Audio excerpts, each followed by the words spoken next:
Well, the nicer weather, along with the first long weekend of the year, means we can expect to see more people riding motorcycles.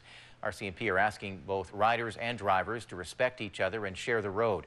Yesterday, one man was killed after losing control of his motorcycle on Highway 4A in Parksville. Police are hoping this tragedy will serve as a reminder to use extra caution this season.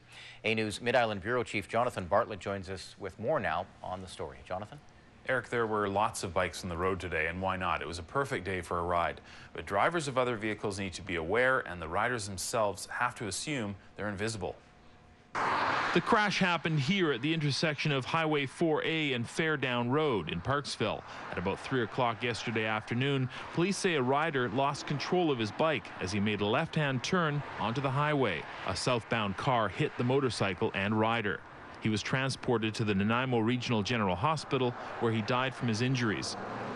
The fatal collision happened just a couple of hundred meters from this motorcycle shop. Staff say they don't know whether the victim was a customer.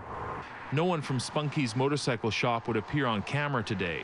Police say with the arrival of nice weather, there are a lot more bikes on the road. Unfortunately, more bikes mean more fatalities. We have seen an increase in motorcycle fatalities. As of last year in 2010, 25% of all Nanaimo fatalities were motorcycle involved. Corporal Norm Smith, himself a motorcyclist, says other drivers have to be aware of bikes on the road, but riders themselves need to drive hyper defensively. Motorcycles in particular have to be aware of everything.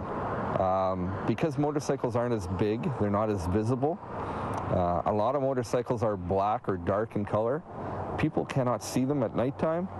So motorcyclists themselves have to take more precautions. They have to be seen. The Nanaimo RCMP's Traffic Services has begun an intensive year-long motorcycle enforcement project targeting aggressive drivers, vehicle defects like noisy mufflers. The number one goal is harm reduction. We want to make sure that motorcyclists go out, they have a good time on their motorcycles, but they are safe and they drive responsibly, just like everyone else should. They are powerful machines, but they can be dangerous and vulnerable. Experienced motorcyclists know the risks, but say the ride is worth it. Absolutely. Nice day like this, twisty roads, nice bike. It's worth the risk. You do have to keep an eye out, though. The fun that we have on the bike far outweighs the risks, and I think that there's lots of things I try to do and you can do to mitigate the risk.